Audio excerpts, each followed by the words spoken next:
je marche dans la forêt des lombres de la mort, je ne crains aucun mal. Mon salut, mon rédempteur. Inspira ko emo pe soko yemba okot e akoti so na kata ya présence ya Seigneur ezanani basé belé ba grand basé belé chaque matin so nazo na prier c'est ça c'est Patrice Moubiaï. OK Jilangai kono bombangai Yesu c'est Dieu qui m'inspire. Moi je n'ai jamais écrit une chanson depuis ma banda carrière. Parce que comme le nzembo ezala terre à terre. Donc on a là vraiment nazo kama bazo yembela nga nzembo. Na tongo elinga total depuis na combien atiki mboka Paris aye apona ko sala nini surtout biso awa bana Luanda yango na yambeli bino Igor Kunga to meka un peu ko solo là parce que auti pe lisusu ko bimisa album na ye donc ezana 7 titres to bana non album alboso et après to kenya des album après to tuna ba programme na ezandenge nini awa na niveau ya Luanda. Tout à l'heure au Saloé CFMC. À la base, on a botami na koli na ministère combat spirituel. Oh là là. Je profite en ça bangono somote, papa Ezekiel, papa Timothée, hier Nazaraki na Nova Jérusalem. J'étais très bien accueilli, merci Ming et puis je salue mon frère Anakle Kikinga. On va producteur ba dinga ba deux fois. Ba producteur bato ba za ba deux fois. Ndenge monde des okeni. Vaut mieux nalia lipa au kauka na kimia que nalia musuni nalia viande mal à l'aise parce que marambo tout au salaka sukarango ezali éternité au kende wapi. Je serrai la tête jamais la queue nandimi amen bako yanzela moko bako panza nanzela sambo. C'est un appel que j'ai reçu de la part de Dieu. Oh là là. Zambé Bengangaï, j'étais encore jeune, il y a 98. Aussi bizarre, mais ça a lemba dans le fou. Voilà, nazaki na makambo nanga na osala. Et Dieu m'a appelé. Par contre, pour Nandi m'appelle Wana, il a fallu encore 8 ans.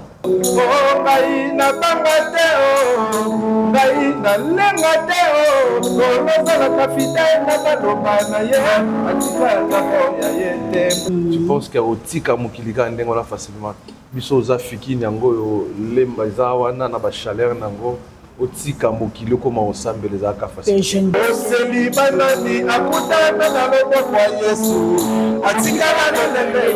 Déjà, ce sont des chansons où yoto beta na Luanda, na Africa, na Maya, na l'église presque partout. Ce sont des chansons où batu bayemba ango déjà. On était là en concert. Voilà, par contre, quand on a commis Paris, ndé ezaki na première promotion. Sokaza na appel ya Nzambi. Tôt ou tard et obima. Maintenant, nous comme nous sommes des Africains, des Congolais, des Angolais, nous pensons que Atiki Miziki a commis Pasteur T. Il est appelé dans ça.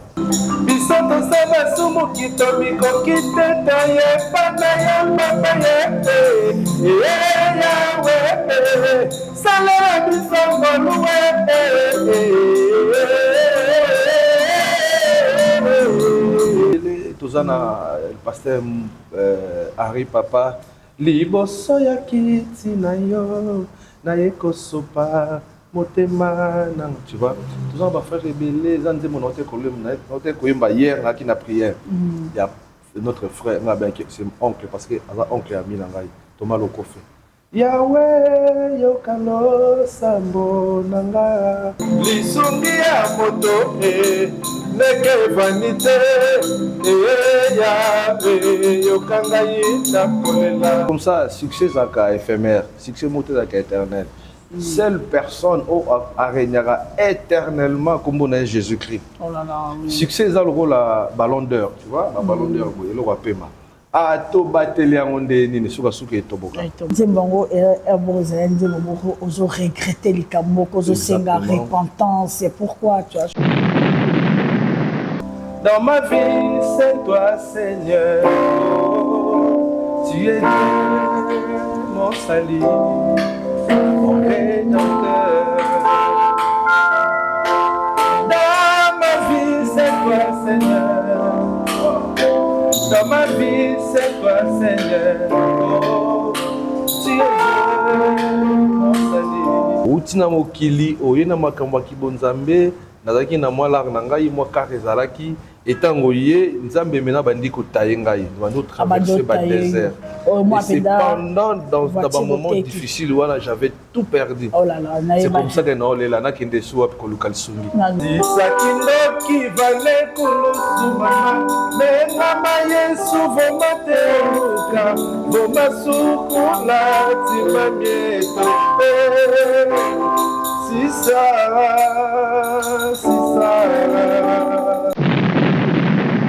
Mon tonton, en fait, c'est mon tonton japonais Kyoto. Il a exactement les solistes japonais. Voilà. Okay.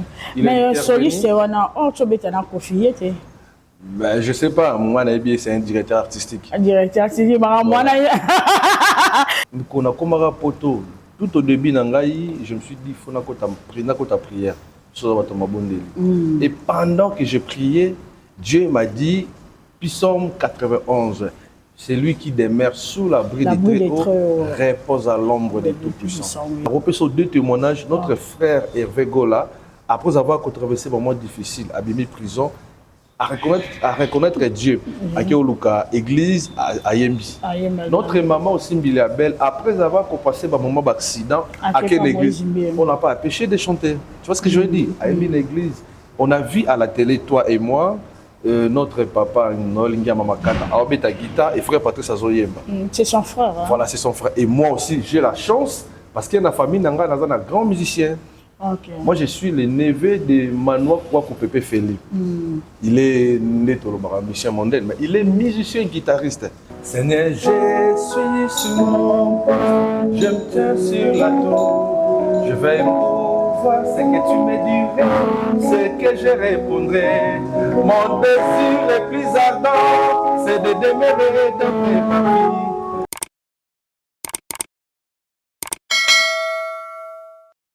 Si j'avais vu na kati ya Angola, précisément na capitale ya Luanda, très cher ami internaute, bondia, botardiba. Bonne Nabino de l'air que vous allez suivre cette étrange émission, qu'on se le dise, émission Tolobia. Émission Vam Chfalar, car on a besoin de lumière Nabino. Nabi que SCP ici battu belé nabandaku bon début de la semaine à tous et je dis également merci na le Dieu créateur tout puissant et merci na batunir so oba soutenaka émission na biso va mfala aki Angola donc merci na ba réalisateur nanga le grand réalisateur ingénieur bravo et pourquoi pas Kalouji, un warrior, Chouchelmer Tessali. Merci, Nabad de Konyon, oh, Bazan, Nabasima, Tando, Nabango, na kat, na internet, et na TikTok, na YouTube, na Facebook, na page Facebook, na ebike, ezo salabino, déjà bientôt, bon, mon Chouchelmer, dans Tozawana, vous allez brancher, vous s'abonner massivement, comme d'habitude, na chaîne Nabino Angola Otumaora. TV TP Angola Otuma Ora News balobi yangonde eza lokola TP na kati ya Angola pour la news nyonso e sangi ya ba diaspora. Quand on parle de diaspora lokola bandeko oyo ba uti libanda ya mboka bazana kati ya Luanda bokozo ba news ya ba congolais bokozo ba news ya bandeko mususu ya bangolais awa place nazali bokozo ya ba brésilien tout ba news nyonso bokozo ngo Choucha Lumière. Merci encore de plus Nabino Batubozali liboso ya be crampo na kolandanga lelo Choucha Lumière Nabino na yebi ke bokanisi lelo mais lumière to be que chaque lundi eza pop émission Nabino pop ballon mais lelo to ya belibino oyo azali grand frère il y a Choucha Lumière donc aza vraiment chantre monene na ndenge libanda mboka na ba Paris bateau ba yebi ezoza na Suisse na Belgique na Italie par-ci par-là Europe mobimba et yebi pe Asie Océanie et yebi grand frère chantre monene na kombo ya Igor Kunga oyo awuti libanda mboka il y a Paris précisément na France précisément la capitale à Paris azana biso awa na Angola aye penda ko sala nini to solo la boyeba parce que azana Angola aye azana Angola la biso awa auti kozala na Congo Kinshasa atamboli penza bamboka mwa ebele toroyeba atiki mboka Paris aye apona ko sala nini surtout biso awa bana Luanda yango na yambeli bino Igor Kunga tomeka un peu ko solo la parce que auti pe lisusu ko bimisa album na ye donc ezana 7 titres torobana non album alboso et après torokenya des albums après totuna ba programme na ezandenge nini awa na niveau ya Luanda. C'est parti, ingénieur, bravo, balancer le biso vraiment caméra. Au coach Saïla Bisso, le grand chanteur. Donc Igor Kunga, merci beaucoup. C'est parti. Merci beaucoup. Nous sommes de retour. Kadena Ebisaki Bino, on est là avec les chantres. Donc, Motona Nzambe. Parce que bon, ce qui a zoyemba, au monde à lobby ote, a compé motei. Babanda Kavoy. Botardi, Papa Igor. Botardi, lumière. Bonne santé. Tout doucement, par la grâce de Dieu. Ah, nous sommes quittés. Non, ça va. Bon, ils sont là, ça déjà. Mon toit, ça, ma fout en Nzambe, n'engage dans la rame, ils sont là, ça déjà. Boni Basango, ya Paris, Oyo, Oyo, Anakatia, Luanda. Ouais, ça va. Je commence d'abord par couper ça. Merci, Nanzambe. Ouais, parce que c'est ça. Oui. Et na péchopé merci particulièrement ndeko ya mbinga na chaîne Noya Kitoko. Ah, merci. Et na péché merci na bande kono sur bazali. Oh là là. Biso toza malamu. C'est ça. Paris kimi ezali, toye na Afrique, précisément na Angola, pour na kosala musala ya tata o totambola nango partout. Oh là là. Merci beaucoup. Donc, Akitika pour donc sala musala ya papa.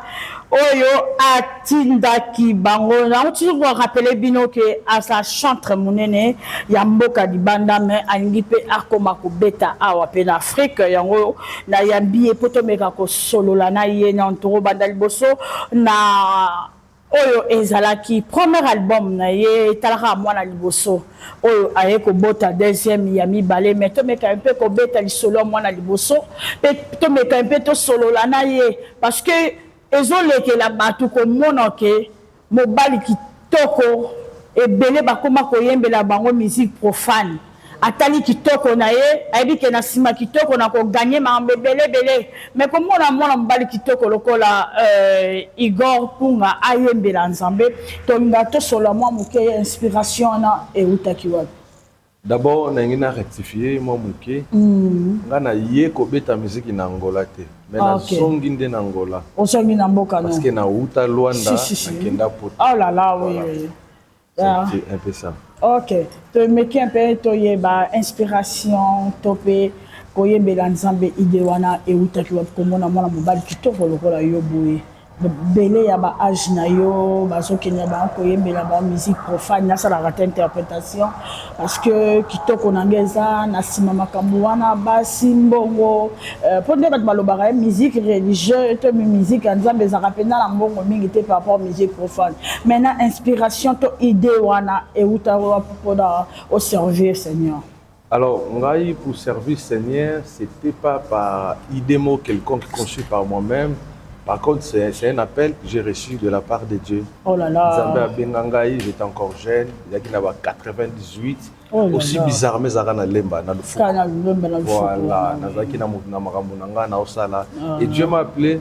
Par contre, pour Nandi m'appelle Wana, il a fallu encore 8 ans. Oh là là. Dieu m'a appelé en 98, 98, il était en Afrique. Et il m'appelle Wana en 2006. Oh là là. C'est depuis ce temps-là qu'il m'a dit que Nzambe Tilelo. J'étais encore jeune, je même pas na Paul Mohamed. Là, c'est Dieu qui m'a appelé na Moussala Naye. C'était facile ou difficile? Non, c'était pas facile. Vous allez na milieu le la lemba, vous entouré na ba de Chikingolo, ba Boulemich. Tu penses que au tika mukilika ndengola facilement. Biso za fiki nyango lemba za wana na ba chaleur nango. Otika mokilo koma osambeleza ka facile. Les jeunes garçons. Ils ont la facilité. Nous avons quitté Mozongika parce que Nzambe pas bengara Samuel bongo hein. Non, Nzambe bengara Paul. OK. Azaka Saul après commis Paul, apôtre Paul. te na ndenge ya kobenga Samuel ndenge Samuel paye barate ke o nzambe mutazo benganga aye kotuna elika ndenge yo pe yaki voilà otikela ya rota oui maman nzambe quand même. Donc on est là, c'est vraiment l'ambiance et sa facilité, alors bien et sa facilité après 8 ans. Appel à Nzambe yango babi ma Nzambe photo ke na malembi mbonga na osoke koki o forcé te tala après 8 ans azala ki non jeune même bon tozo kota na premier album na yo ezala ki mwana na yo ya bosso mwana likinda o ezaki na titre ya pourquoi. Donc, titre, pourquoi et ça qui n'a combien de chants à Kati? Alors, album pourquoi na bandi au Salango en Angola, na bandi Nangai, ingénieur Serge Pika, pour réussir l'album en Luanda, par contre, il y a Kobima à Paris. Juste étant l'album est Sili, n'a pas prêt à voyager déjà. C'est comme ça que l'album est bimé à Paris. Alors, l'album est à 5 titres. Malheureusement, il faut des démarches administratives. Directement, l'album a souffert des promotions. C'est ça. Raison pour laquelle, le deuxième album, Bandi a remixé Banzembo Moussousou, qui n'a pas trop bien marché dans l'album à Liboso. Toi qui as 5 chansons, toi qui as Pourquoi, il y a un mot comme titre phare. Toi qui as Nzembo Yoka Kolela, toi Yoka tout à l'heure, toi qui as C'est vrai. Toi qui n'as soutiens-moi, toi qui n'as Sissamambi aussi. Sissamambi n'a 5 titres et albums. Voilà. Mais quand même, malgré promotion, ça a quitté, quand même, ça a marché bien. Oui, déjà, ce sont des chansons où il y a bêta, en Luanda, en Africa, en Maya, en église presque partout. Ce sont des chansons où il y a déjà. On était en concert. Voilà, par contre, quand on a commis Paris, il y a une première promotion. Merci beaucoup, Wanezalaki, Mwana Liboso, l'album. Il y a pourquoi ingénieur Bravo qui est derrière la caméra. Bon, c'est la biso vraiment. Tomeka Koyo, Kanon, Mwana Liboso, Salé la bisongo, et Salaba, l'Indignon Sobazolanda, émission la biso. Et je salue mon pasteur Guy Fou de Jésus, et pourquoi pas notre maman pasteur, maman Sarah. Donc, social mère, vous saluez. Merci beaucoup, Tolanda vraiment. Tokende lisusu wapi kaluka lisungi ya moto neke vanite eyawe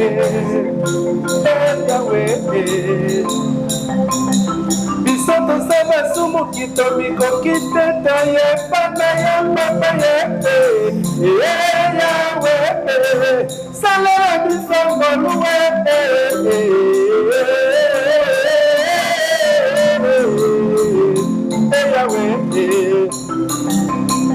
tokende lisusu wapi koluka lisungi ya moto neke vanite yawe yokanga yina kolela yokanga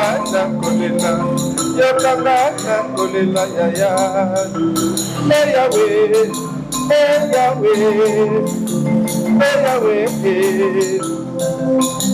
biso tosamba sumu kitomiko kiteto yepana ya papa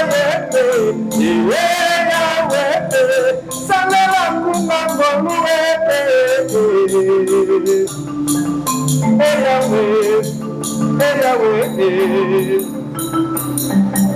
tokende lisusu wapi koluka lisungi ya moto neke vanite yawe yokanga yina kolela yaya. Oh là là. Merci beaucoup. Naebi ke sali plaisir na bana nyonso ba yaya ba papa ya CFMC et pourquoi pas ya église ya biso awa ya JCVV donc et sali plaisir à ma maman Francisca Nzembongo Nzembongo ozo regretter les kamoko ozo senga repentance c'est pourquoi tu as choisi ça Nzembongo soka na bandi ko koyembango moninga ma monsieur si ngoko tsanga mwana mwana je pensais na ba moment très difficile Tout à l'heure au salon SFMC, Merci, à la base, on a botami na koli na ministère combat spirituel. Oh là là. Je profite en fait ça bangono sombote, papa Ezekiel, papa Timothée. Hier Nazalaki na Nova Jérusalem, j'étais très bien accueilli. Merci Ming et puis je salue mon frère Anakle Kikinga. Donc, alors c'est une chanson qui m'a été inspirée par Dieu dans un moment très très difficile. Outina mokili, oyena makambo kibonzambe. Nazaki na moi lar nangai moi karezalaki etango ye nzambe mena bandi ko tayengai bando traverser ba désert et c'est pendant dans un moment difficile où j'avais tout perdu. Oh là là, c'est comme ça que non les lana kende suap ko lokal sungi sungi a motoné que vanité. Ce sont des très belles chansons malheureusement et souffra kana après ma promotion mais tout bandelango oh bandelango donc ndeto lobaka donc areku farate musique jamais ekuki kokufa ato yemba kiango aneni soki mukolongo esenga ke tombo metombo makaka kolemba te pona promotion toujours y album na biso pourquoi ok na biso na deuxième titre toujours kana album na biso pourquoi et plutôt continuer na oyo ya sika. Merci beaucoup ingénieur, bravo, c'est parti.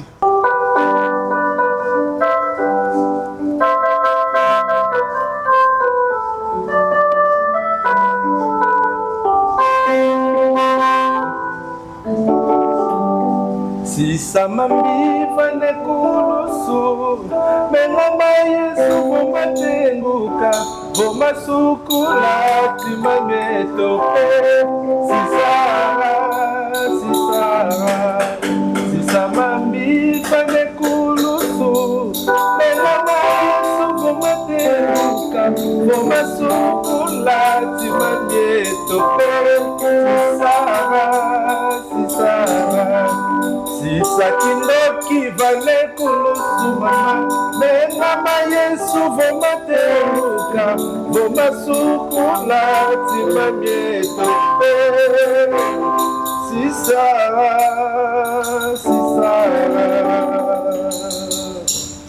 Merci beaucoup. Il faut comprendre toujours donc titre il y a Sisa Mambi et le Bénin pesa na monoroni. Alors Sisa Mambi eza na Kikongo. Oh là là. Eza pe nzembo oyo to bandeli encore na album. L'album alboso il y a 5 titres voilà. Boso mission na deuxième album Sisa Mambi. Alors Sisa Mambi pourquoi? Parce que ça veut tout simplement dire Tika Mabe devant la croix de Jésus, Jésus-Christ va te purifier, il va te décharger. Ça. Donc, nous sengi na batika mabe mingi za batika mabe. Oui, na bisoko bon na na roloba sala lisute. Voilà, c'est ça. Donc yango okanisi yango eza vraiment ba chanson moko ba titre nango eza dur ba titre wana na pesa ko yango. C'est Dieu qui m'inspire. Moi, je n'ai jamais écrit une chanson depuis ma bande carrière. Parce que comme le nzembo est à la terre à terre. Donc on a là vraiment nazoka mabazo yembe la nzembo. Na tongo elinga total depuis na combien? Ouais, c'est comme ça. Et ça va tout à tekeli nzembo ni comment? C'est pas mauvais peu ko somba nzembo ou ko collaborer na ba parolier. Mais voilà, on a jusque là nazana na inspiration. On a répertoire moulai. On a disque dit on a rempli na ba nzembo msuku tuna na limité. Ouais, c'est ça. Donc merci beaucoup tous ont évolué balobi Sisa Mambi et Zawana Karate boko zongo na kati ya deuxième titre et Kobimawana et Zawana eza cinquième chanson na deuxième titre donc et ça le plaisir na ba Congo nyonso ba raisonner tabino ba Congo bo betele ta maboko ba Congo merci beaucoup.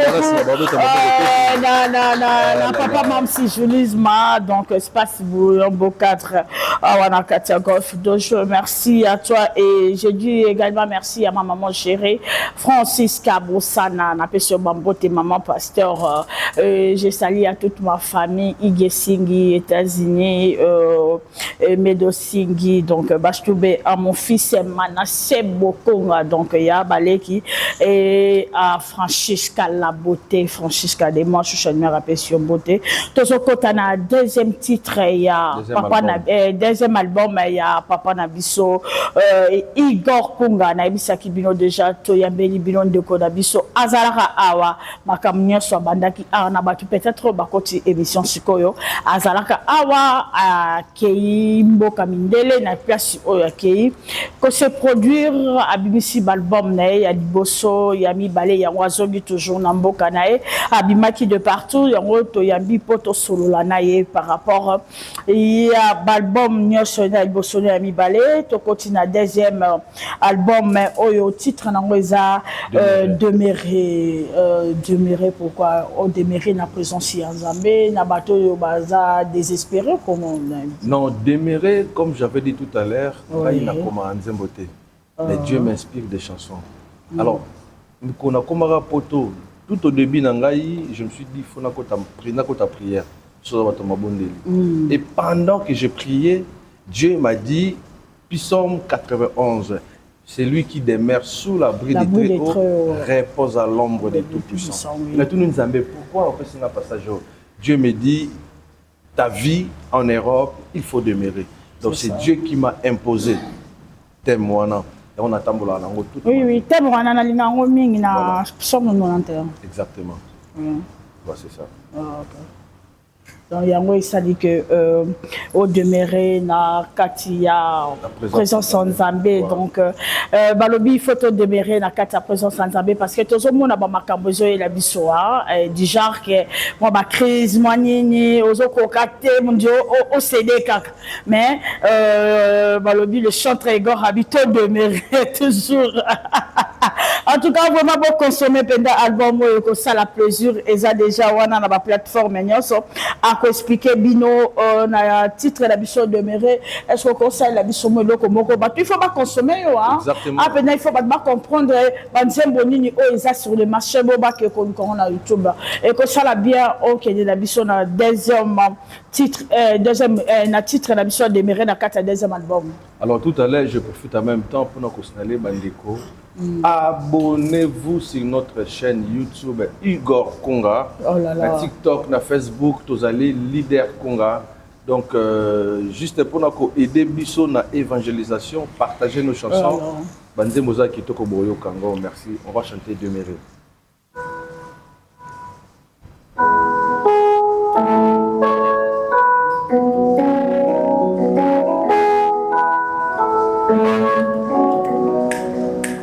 Seigneur, je suis sur mon poste, je me tiens sur la tour. Je vais pouvoir ce que tu me dirais, ce que je répondrai. Mon désir le plus ardent, c'est de demeurer dans tes familles. Mon désir le plus ardent, c'est de demeurer dans tes familles. Et si tu n'as pas de non Satan ne combattait. Et si tu n'as pas non Satan ne combattait. Oh, ata depuis quoi va problème? Na liboso na solo na nzela te oh. Oh, ngai na banga te oh. Ngai na lenga te oh. Kolozalaka fidèle na baloba na ye. Atikaka boya ye te. Kolozalaka fidèle na baloba na ye. Atikaka igore kunga te oh. Kolozalaka fidèle na baloba na ye. Akotika yo te na nakutana na loboko ya Yesu. Atikala lolenge moko. Na loboko ya Yesu. Atikala lolenge mobali nini akutana na loboko ya Yesu. Zongisa atikala lolenge ekomba nini akutana na loboko ya Yesu. Atikala lolenge shomere nini akutana na loboko ya Yesu. Atikala lolenge malade nini akutana na loboko ya Yesu. Atikala lolenge shomere nini akutana na loboko ya Yesu. Atikala oseliba nani akutana na loboko ya Yesu. Atikala lolenge moko belela ata bituma na Yesu kani kwa sekonde koyo kola. Merci beaucoup, merci. Balobi nani akutana na loboko ya Yesu atikala kaka lolenge moko. na mutu oyo penza akutana na Yesu à chaque fois na sabino pembe na Yesu atoki ozongi fo yaka toujours na sama kolo na ye parce que ce ko kutani na ye on comprendre que asalaka toujours continuer on les a titres ni on a demeurer kaka mon désir le plus ardent c'est de demeurer dans tes parvis. Oh là là. Parce que la Bible dit vaut mieux 1 heure dans le parvis de l'Éternel que 1000 ans hier. C'est ça. Son nzembo alibuso ngo titre phare demeurer titre album pe demeurer. Est-ce que yebi kende boyembela ka nzambe boy ezaloka bosambela ka donc 2 fois? Mais c'est ce que je t'avais dit, nga banzembo na ngeza inspiration. Inspiration. Ça ba texte était na fandi na juste stylo na bando comme demeurer bando développer non. Ça me vient comme ça. Et y est comme ça bando comme mango du début à la fin. Et ça ba prière na ngai, ce sont mes moments que moi-même je passe. C'est comme je disais là, mutu mota kutana loboko nzamba tika lolenge moko.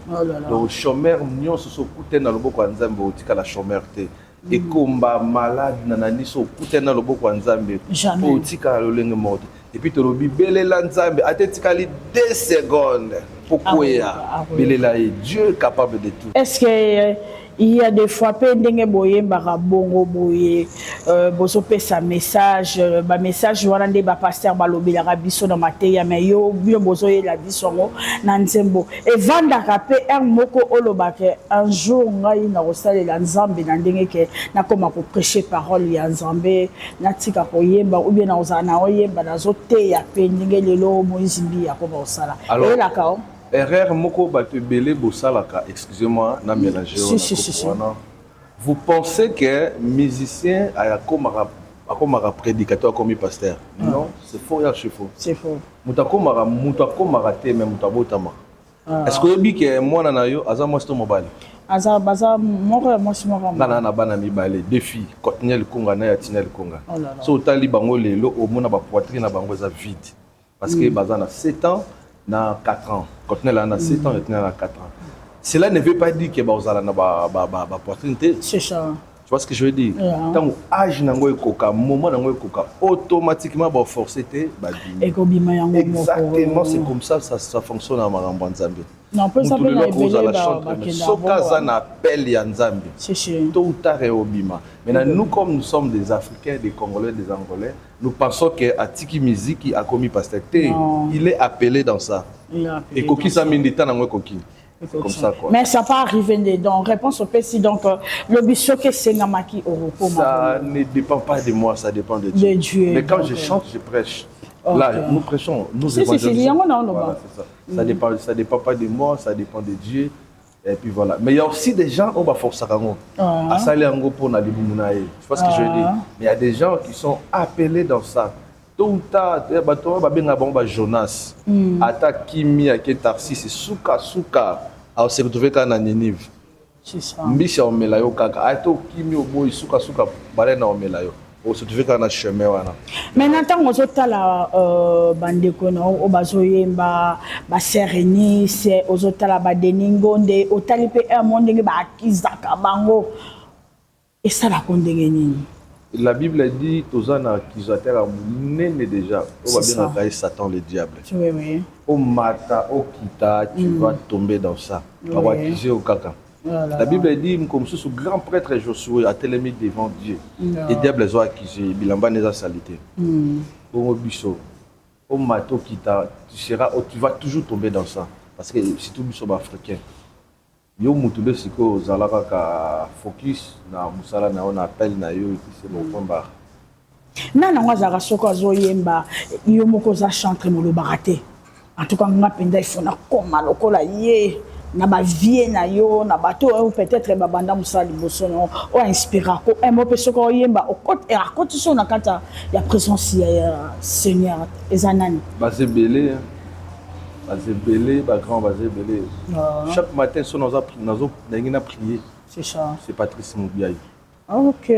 Jilangai konlo bombangai Yesu. C'est une chanson côte sanga na kati. Tous en ba frère rebellé, tous appelés na ndota qui pasteur Moïse Bié. Na longaye Zambe na lola. Là ça touche tout le monde. Tous appelés na il y a bato belé, tous en le pasteur Henri Papa liboso ya kiti na yo naye kosopa motema nang, tu vois. Tous les frères rebelles, ils ont dit mon hôtel koyemba hier là qui n'a prière. Il y a notre frère, c'est mon oncle parce que oncle ami nangai Thomas Lokofe. Yahweh yokalo sambo nanga kaimwana na bele elio hier nando sambela nango. Tu vois, c'est comme ça. Toi, notre Louis maintenant c'est mon père. Au Manalanda na ba début nangai. Kulumatopé. C'est ton idole. Ouais, ba début nanga na banda contemporain. Papa telema yo sala bika mwakati na bomoi nanga. Il y a des chansons comme Ozali Nzambe Nzambe bolingo oh bisika, tu vois, basé belé m'inspire la biso. Surtout nous t'éloignons, Dieu. Voilà, c'est ça. Donc, merci beaucoup, Tozo Kende Malembe pour Tozo Chité. À très bientôt. Nanga Ipe Koloba, et ça la condamnée n'indéba comment Koloba va chanter, n'ingezalaka ya kala mutazo yemba à cotission la présence en Zambie. Mais allez le comment on plus ba fertilité, ba comment bon comme il a qui ça na place ba côté ça ba tunakati. Il y a présence en Zambie et ça n'a pas de sur le Karabang. Alors c'est une très belle question, Oui, que les gens André Baïba te balukanin. Tout à l'heure n'embellogi ngangai kondo. Et ça rasoute bandé bandé ça. Toi kalato mutasika. Azamosika. Attention baï, voilà, tu mutasika. Oto nazo imba liboso ya kiti na yo na ekosopa Malasie. Mutakalato mutasika. Parce que par rapport à Bandiango, et puis les Abandiango sont dans mon matin et bêta, même monsieur bêta. Non, toi tu parles pas de matanga. Non, le bas. Qu'est-ce que c'est ça? Et ça, man loba, et ça, il s'en abuse. Voilà. On a presque. Ok. On va pas mélanger les choses, s'il te plaît. Obsingaï, la chanson, écoute, ça on a prié, n'est-ce pas? Voilà. Mais non, écoute. Tu sais que papa n'a pas son nuance au banda koyemba musique à Kalawana. Est-ce que va s'arrêter les lots? Oui bien. Bazani na ba œuvre na. Bazana na ba œuvre ba bimsa pe banzembo. Papa Patrice tozana yo pa. Papa Kulumatopé tozana yo pa. Papa Deningo tozana yo pa. Bazan. Papa Rino Mvumbi, Rino Moyo azana Suisse. Papa Mente azana Portugal. Toza baza ba sorti le lot. Le problème maintenant c'est quoi? Monde à lelo eza lokola monde à Kalaté. Monde à Kala na kini to na RTNCK moko. Nangola ezalaka ka TPA point. Lelo ekomi to ça l'émission toi na YouTube toi na TikTok. Monde ekomi tellement vaste. Nzembe ko simba nango mais ça va aller vite parce que le monde est comme dans mambo nango. Dès toi na monde ya high tech, toi na monde ya mambebele. Tu vois ce que je veux dire? Ba nzembo zali oyo eleli sarape ba tu na ba prière et côté ça ba to mabondeli. Tu as cité tout à l'heure Enis Manyanga, notre sœur Enis Manyanga, qui touche le cœur. Tu vois ce que je veux dire? Bazebele, Banzembo Zobi, matin, midi, soir. Aussi, il faut savoir que la population, il y a 90, 80, 70, il y a monté population en 2025. De plus, pas combien belé, mais des chansons cartonnent. Alors, si on est moutalobi, Banzembo Nabino est touché à sur ces bouteilles, c'est tombé déjà. Aza déjà borné na banzimbo ba F1, F2, F3 et côté quota asuna place yoka alléluia ozana te. Obinzembo lokola alléluia ozana. Il y a récemment on quoi apprendre que ezanzembo ya musée Aidina Bala. OK. Mais ça mutu mususu même quand nzembo ana alléluia ozana ndana so bandi na église biso tout au téléma. Mais ça mutu mususu aza sur la place au alléluia ozana te. OK. C'est dit pour banzembo na bino na ça me touche plus. Parce que Moulangue tonda déjà. Moulangé tonda. Ok, merci beaucoup. Toujours continuer. Naninga qui kotuna kaka à propos kaka yaba. Il y a un pasteur, un chanteur, à quoi il y a un nzembo et ayembi kitoko et super succès. Moment après 3 mois 4 mois nzembo nani.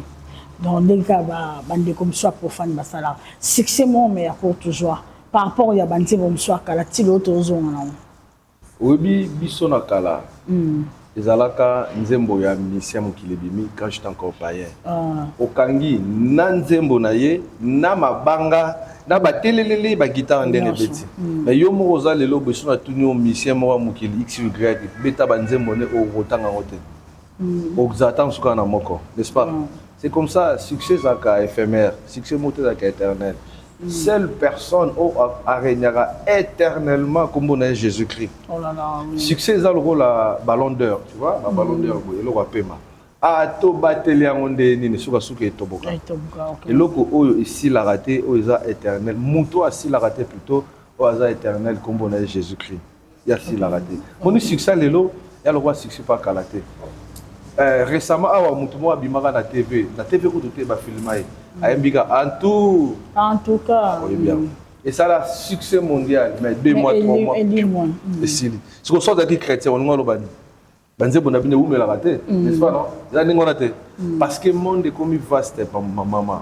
Toi internet, tout ça dans le monde est comme compliqué. Mais au moins, message est passé. Message en Zambé, c'est pas forcément Moukili Mobimbe Yokango. Ce qui attend Moutoumou, quoi, Bongoli Motema, Nalo la fête Salami. C'est ça. Le plus important, c'est ça. Oh là là. Voilà. Merci beaucoup. Je dis également merci à la bande de Cognos au Bozolanda vraiment. Balobi donc Banzembo au Bango Bazoé Babata na posa ne fils kata moto moko abongo la motema donc yango wana côté biso sous na kata présence en Nzambe na album na biso toujours demeuré. Doimba Nzembo moko rédempteur. Exemple Nzembo na Zoimba. C'est tout un témoignage. J'ai traversé aussi des moments difficiles. Oh là là. Et pendant la période, dans ma vie, c'est toi, Seigneur. Dans ma vie, c'est toi, Seigneur. Tu es Dieu, mon salut, mon rédempteur. Dans ma vie, c'est toi, Seigneur. Dans ma vie, c'est toi, Seigneur. Oh, tu es Dieu, mon salut, mon rédempteur. Oh, dans ma famille, c'est toi, Seigneur. Ah ouais, Kakayo Zabenanga. Oh, tu es Dieu, mon salut, mon rédempteur. Oh, quand je marche dans la vallée de l'ombre de la mort, je ne crains aucun mal. Tu es mon salut, mon rédempteur. Fais quelque chose dans ma vie, quelque chose dans ma vie. Fais quelque chose dans ma vie. Jésus,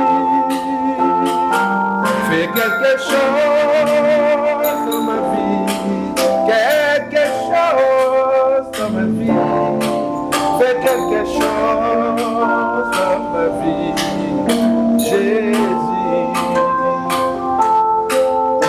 Tu es Dieu, mon salut, mon rédempteur.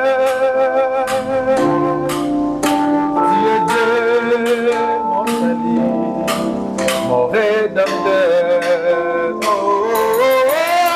tu es mon salut, mon rédempteur,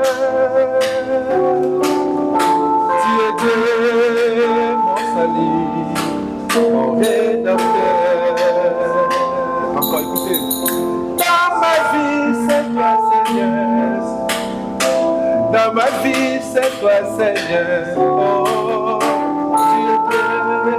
Mon salut, mon rédempteur. Dans mes combats, c'est toi, Seigneur. C'est mon alobako na bomoinanga. Oh, tu es Dieu, mon salut, mon rédempteur. Fais quelque chose dans ma vie, quelque chose dans ma vie. Fais quelque chose dans ma vie, Jésus. Fais quelque chose dans ma vie. Hey, ah oui. Oh, hey. Oh, oh, hey.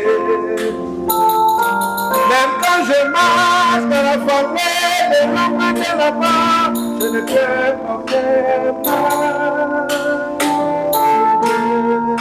Mon salut, mon rédempteur. Dans ma vie, c'est toi, Seigneur. Dans ma vie, c'est toi, Seigneur.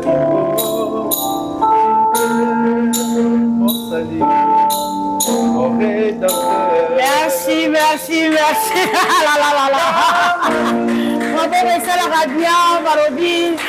c'est invité tika boye parce que akomi de akokota azobosa na ke aye émission akoti de na mamususu donc je dis merci balobi adoration oyo et salut plaisir à mon grand frère de Chikengolo donc Choucha Lumière apeso mbote patungolo yanga motema on apesi bana lemba foire bana lemba terminus bana lemba super lemba salongo Choucha Lumière apesi bino mbote balobi bo s'abonner toujours na Igor Kunga donc azawana na page TikTok page Facebook na ye aza leader Kunga donc azawana toujours continuer wana zalaki babilengi oyo ayembeli biso na kati ya deuxième album na ye demeurer donc na kati ya présence nzambe bokozwa makambu ya bien babito demeurer na présence na ye toujours kita to minute solo là par rapport il y a ma production na ye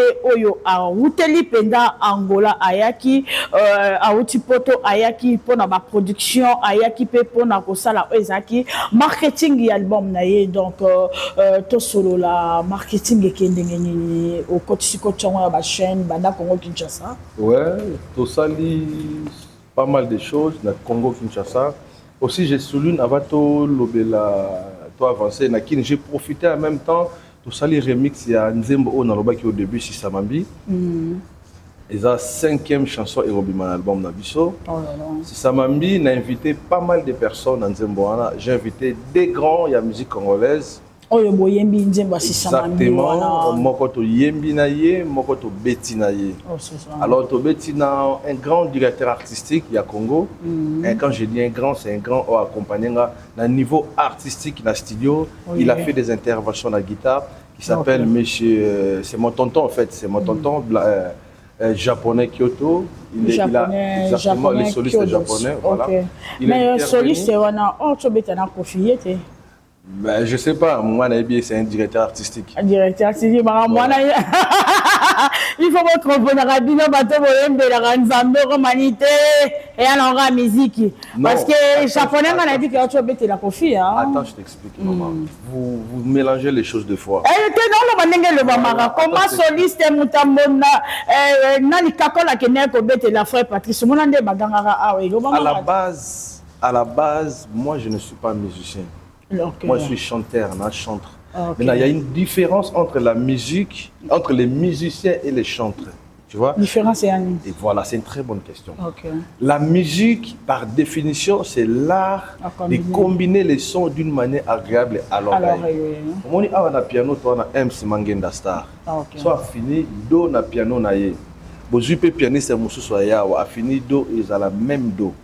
Parce que récemment, la musique c'est universel. Ils ont le droit tout le monde a hymne national, ils ont un langage, tu vois, parce que c'est la musique. Mais la différence intervient maintenant côté biso ba chante. Dans ma texte na biso. Moi je ne peux pas chanter avec quelqu'un de mokili comme on dit, dans la musique nangaï. Sauf ce qu'on s'est converti. Tu vois ce que je veux dire? La Bible dit tout ce qui respire loue le nom de l'Éternel. S'il veut chanter pour la gloire de Dieu, c'est mieux. Mais moi, pour l'instant, je ne peux pas chanter avec un nom connu dans la musique mondaine, entre guillemets. Par contre, ils ont droit aussi à glorifier Dieu. Dans le deux témoignages, notre frère Hervé Gola, après avoir traversé un moment difficile, abîmé prison, à reconnaître Dieu, à Kéoluka, église, à Yembi.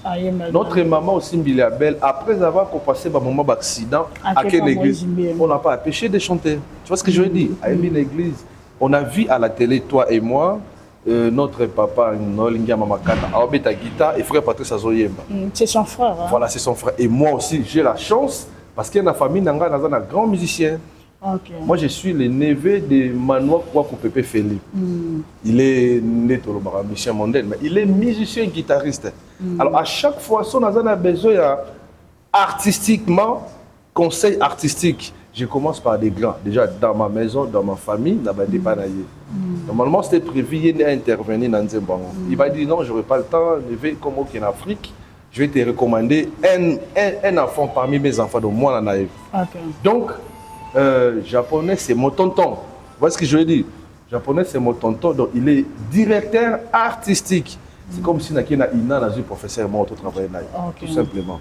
Par contre, côté chant, na salango na grand moko ya musique gospel ya Congo na caché na kombo na ye bombi na no eza ba surprise toujours qu'un album o ami balé exactement. Oh là là, c'est bon, mais écoute peut quoi arriver parce que na poto na mona moi bosa moi ba difficulté belé et peut quoi arriver un jour ozolinga obet album to nzembo moko boye batu bazate moko zo peta bandeko babetela ba mission mokili profane pe asuni. Déjà pour ton information, c'est comme j'avais dit au début, musicien azara musicien kara. Ah musicien. Voilà, musicien azara te ngana betara do ya gospel, na betara re ya mokilité do re mi fa sol la si do ya universel. Voilà. Oh là là. Merci beaucoup quand de Toloba qui dit tout l'heure là Nzembonabiso et ça déjà sur le marché on a la plateforme. Alors nous allons aller sur la plateforme et tout le téléchargement. Tincorn, Deezer, Amazon, Amazon Deezer, voilà. Et puis YouTube, le plus facile c'est sur YouTube. Le plus facile YouTube, vous tapez Igor Kunga, vous avez va consommer yango ba pesa penda ditoli ba pesa lango tant to le belasiko yo ba production na yo oyo oyela ki na kati ya Luanda message ni ko pesa na bana Luanda partout au ba Rolanda yo ni oyela ki pona. Alors bana yangola de partout na Luanda au jainda petongol mabor atwa na Golf Dodge Golf Kimbangu partout Kimbangu kota ba Cédrine. Et puis na Kinachiche côté de Chic Ngolo, na Grafanil côté à Gelo pas grande donc Luanda Mobimba en fait tout y pour na mobeta masolo il y a des grands concerts tous en mboka oyo concert à Liboso ezali na médiathèque Zedou eza awa na début mars plutôt début mars. Donc il y a 2026. Exactement, tu as masolo ba concert en 2026. Début mars tu as un concert moko na médiathèque Zedou. Par contre maintenant le 26 le 26 juillet 2026 pour un très grand concert na Sina Africa do Jaenda. OK. Les salles mobile on a 1500 places. Maintenant na sengi boya 2000. Boya 2000 à Pama. Boya vraiment pour toi adorer Jésus, to louer Jésus, to célébrer les rois des rois na Poloana. Et vous allez pas simple concert mais vous allez culte. Et ça a sous format culte. Et vous allez ma culte de louange et d'adoration. Nous allons passer de très bons moments. Nous allons demeurer dans la présence de Dieu. Le 26 juillet 2026, Sina Africa do Jaenda. Sina Africa le 26 juillet 2026. Donc, yango wana eloko oyo chantre Igor Ayaki pona ko signer juste ba contrat pona bino pona ba concert na des productions oeza année prochaine. Est-ce que quand même abiso suna iloko moko poto komiko ke déjà na suka na toujours un album na biso oezali titre nango ya demeurer hein de moment banzembo so ko biso ezaka un album o ya demeurer bo consommer yango en tout cas boko zala dessus te na zo sabino mo banzembo so ko ngola la otie yango so ki pendo ngola la tia yango so ko za pour ma boto rozwa pour ma libalo rozwa otika kindo ki te surtout yo Babilanda ngo merci beaucoup to continue. Alors on peut évoluer kumama sozali sambelanga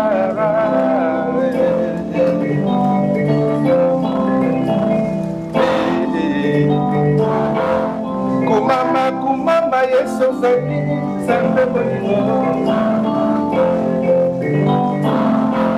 atana bapasi nakokumisa nzambe bolingo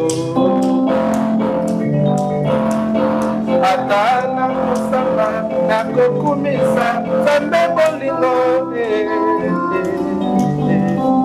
moninga malamu nzambe na nguya akabola ebange bato nyonso bamona komama na yo omopema obesinga akumama minzoto na ngai ya tongose yo akumama sanze mosika na monoko na nga akumama swamobefisina bakenge derrière modefose mokukie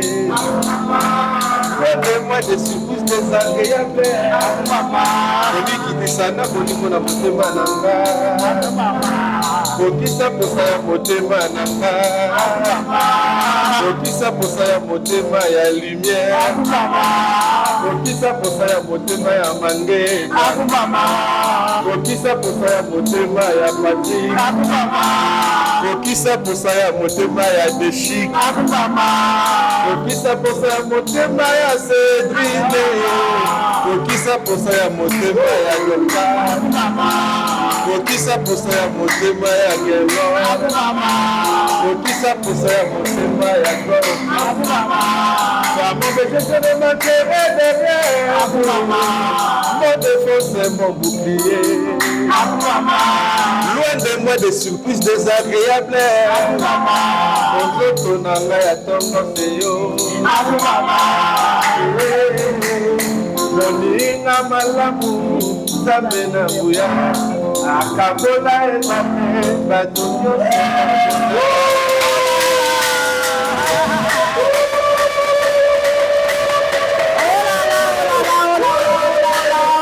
Merci beaucoup, Balobi, production.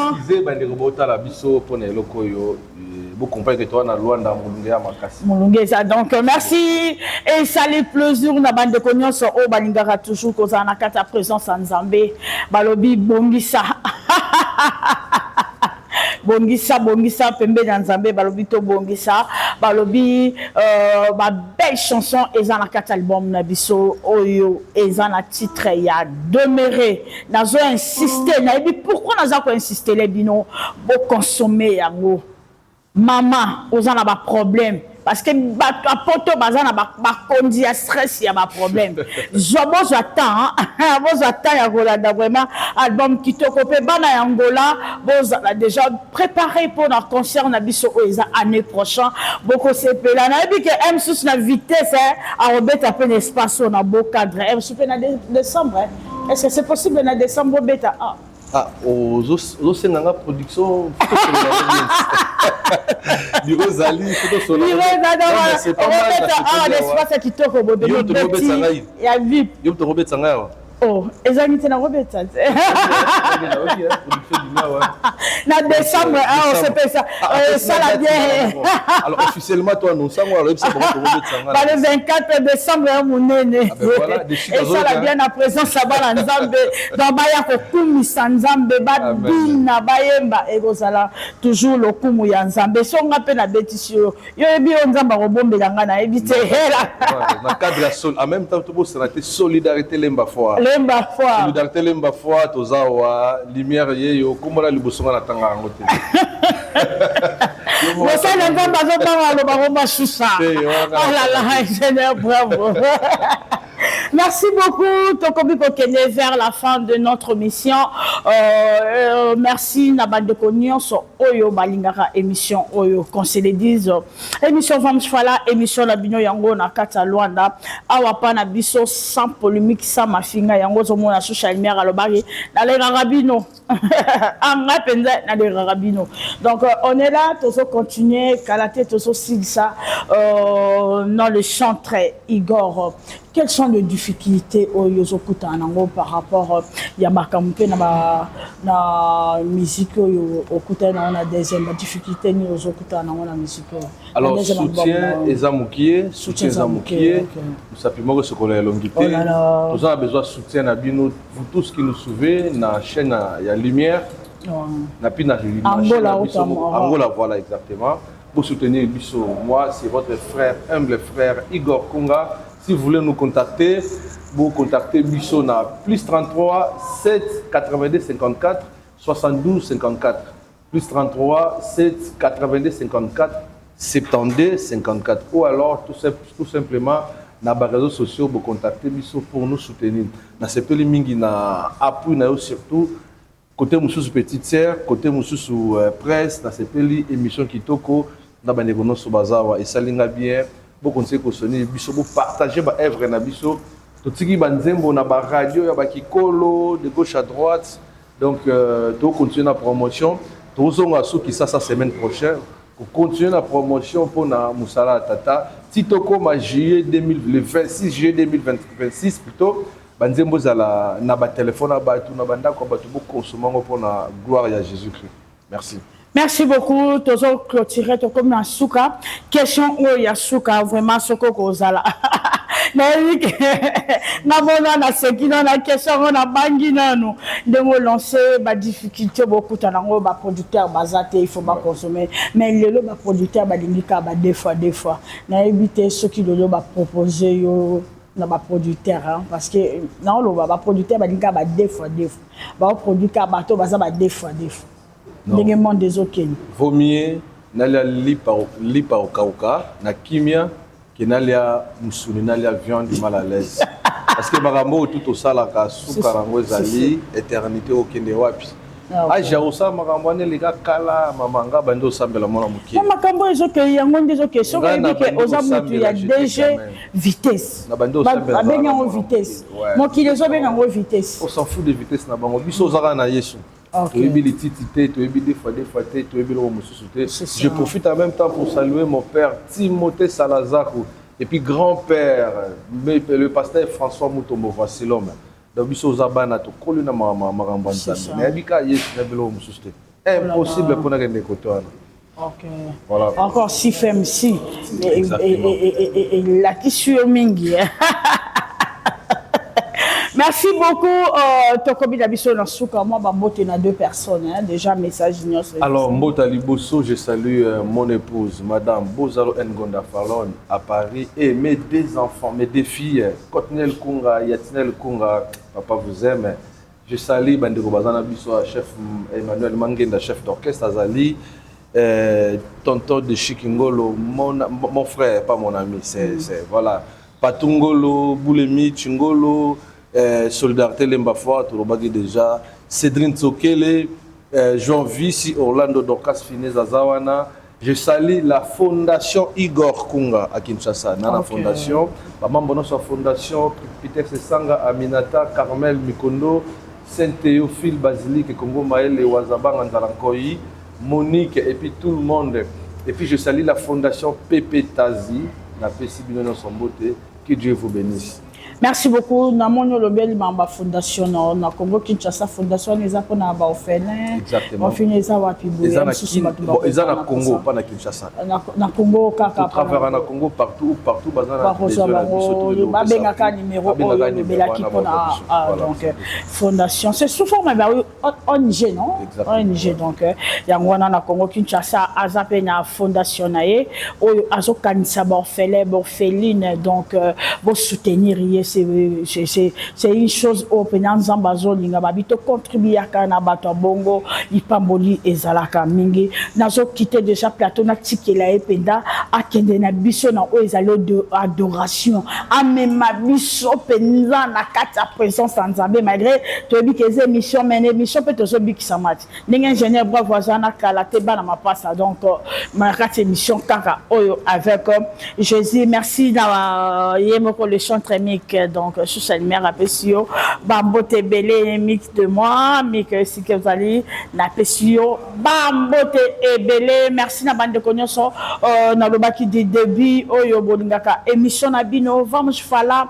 bisoka koloba donc merci Nati Ambesi merci na boss malouche congolaise ya ba dégâts 64 visa na pesi mbote nanga na ya de chic ngolo de gros bisous à toi mon grand frère de cœur na pesi mbote na bana lemba nyonso na pesi bino lisusu mbote balobito consommer nyonso donc merci à mon réalisateur intelligent ingénieur bravo pourquoi pas les grands caméramens donc babenga ke mingi caméraman warrior Kanuji warrior donc on est là merci je vous salue donc natiki libino donc bon consommer tina suka ciao. Je suis plus que vainqueur par celui qui m'a aimé. Maloba na yo Yesu. Je serrai la tête, jamais la queue, nandimi amen. Bako ya nzela moko, bako panza na nzela nsambo, maloba na yo Yesu. 1000 tomberont à gauche, 10 000 à droite, je ne serai jamais à terre. Nous avons vaincu à cause du sang de l'agneau. Maloba na yo Yesu. Bakuna na ngai balonga te o Yesu. Bandoki ya famille balonga te o Yesu. Baeba bunisaka ngai balonga te o Yesu. Bandoki ya quartier balonga te o Yesu. Yahweh nanga, Yahweh, banguna nangai, banguna nanga. Avant que le malheur arrive. Merci, merci, merci, merci.